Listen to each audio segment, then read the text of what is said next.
Sungura na fisi mlaghai. Hapo zamani za kale, kulikuwa na sungura mjanja aliyeishi karibu na msitu mkubwa. Alikuwa akijulikana kwa busara zake, ingawa alikuwa mdogo kwa umbile. Kule msituni pia aliishi fisi mwenye njaa nyingi na tamaa ya mali zisizo zake. Siku moja fisi alimwendea sungura na kusema, "Ewe sungura, nimepata wazo zuri la kushirikiana. Kule bondeni kuna shamba la mahindi ya kifalme, ila lina walinzi wengi. Nikipata msaada wako, tutachukua mahindi yale na tugawane sawa kwa sawa." Sungura alimtazama fisi, akacheka na kusema, "Sawa, lakini tufanye hivi.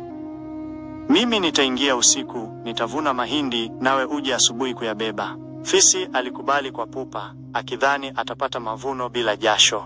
Usiku ulipofika, sungura akaenda shambani, akavuna mahindi mengi na kuyaficha sehemu ya siri. Alipofika asubuhi, alichukua kiasi kidogo tu na kumwambia fisi, "Samahani, walinzi walikuwa wengi, hiki ndicho tu nilichofanikiwa kupata." Fisi akachukua yale mahindi machache kwa huzuni, lakini tamaa haikumuacha. Siku iliyofuata, alimsihi sungura warudie tena. Mara ya pili, sungura akafanya hila ile, akachukua mahindi mengi, akamwachia fisi punje chache. Lakini siku ya tatu, fisi akawa na shaka. Alimfuata sungura kimya kimya na akamwona akificha mahindi mengi kichakani. Fisi akafoka, "Aha, kumbe wewe ndiye mlaghai mkubwa. Leo nitakufundisha adabu." Sungura hakuogopa. Alimwambia fisi kwa utulivu, "Tamaa yako ndo ilikufanya usitake kufanya kazi. Hujashiriki kuvuna, lakini unataka nikupe nusu.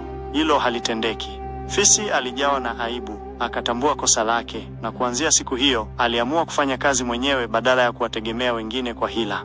Funzo: tamaa na uchoyo huleta aibu. Kila mtu ana wajibu wa kufanya kazi yake, usitegemee jasho la wengine kwa hila.